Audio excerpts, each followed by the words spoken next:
ఆరుద్ర నక్షత్రం సందర్భంగా శ్రీశైలం బ్రహ్మరాంబ మల్లికార్జున ఆలయం భక్తుల రద్దీతో కలకల్లాడింది. ఈ పవిత్ర సందర్భంలో ఆలయంలో స్వర్ణ రథోత్సవం ఘనంగా నిర్వహించారు.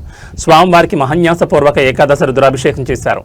అనంతరం అన్నాభిషేకం, విశేష పూజలు నిర్వహించారు. అర్చకులు వేద మంత్రాల నడుమ స్వామివారిని ఆరాధించారు. పూజా కార్యక్రమాల్లో భాగంగా ఆలయ అర్చకులు ప్రత్యేక సంకల్పం పట్టించారు. దేశంలో ప్రకృతి వైపరీత్యాలు రాకుండా ఉండాలని కోరుకున్నారు. సకాలంలో వర్షాలు కురిసి పంటలు పండాలని, ప్రజలందరూ సుఖ సంతోషాలతో జీవించాలని ప్రార్థించారు. ఈ సంకల్పం కార్యక్రమానికి ఆధ్యాత్మికతను మరింత చేకూర్చింది.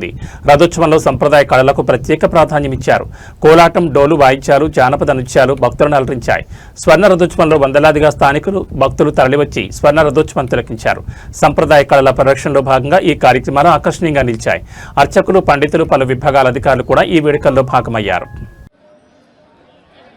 సారంగేశ్వర బిందు తీర్థమమలం ఘంటారవిందయో వేదోక్త సువర్ణదిత మంత్ర పుష్పాంజలిం సమర్పయామి.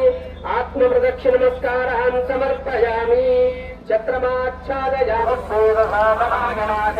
నమః మనసా స్మరామి. శాంతం పద్మాసనస్థం శశధరమకుటం పంచవక్త్రం త్రినేత్రం దూరం వజ్రం జగద్గం దక్షిణాగేవాంగం. దేవాయ నమః. దేవాయ నమః. దేవాయ నమః.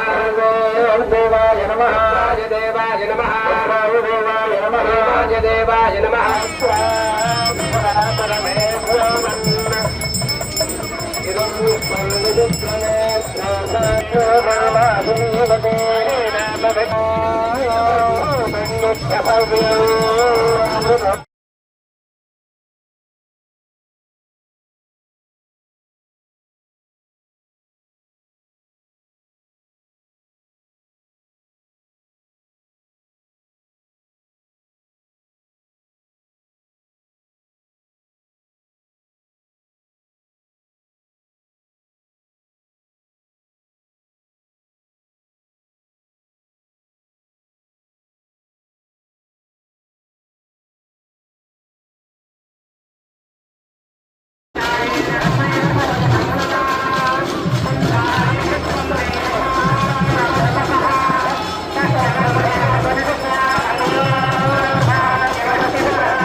ప్రజాపతిశ్చర